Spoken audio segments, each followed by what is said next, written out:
to unsubscribe all subscribed channels on YouTube at once. So unfortunately, YouTube's mobile app does not show a full list of subscriptions in one place, and you cannot do bulk unsubscription of any subscribe page. There is no built-in tool in YouTube to do that. So basically you'll have to do it manually one by one. First of all, open the YouTube app on your mobile device and make sure that you are logged into your YouTube account. Now once inside your YouTube app, tap on the subscription option available at the bottom tab at the bottom right corner of your screen. Now once you tap on this subscription, at the top you can see all the subscribe channel icon.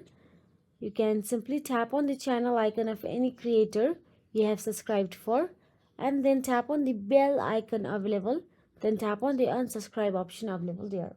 Now repeat for each channel you follow or you want to unsubscribe. So that is it. If you found this video helpful, please like, share and subscribe our channel, and thank you so much for watching.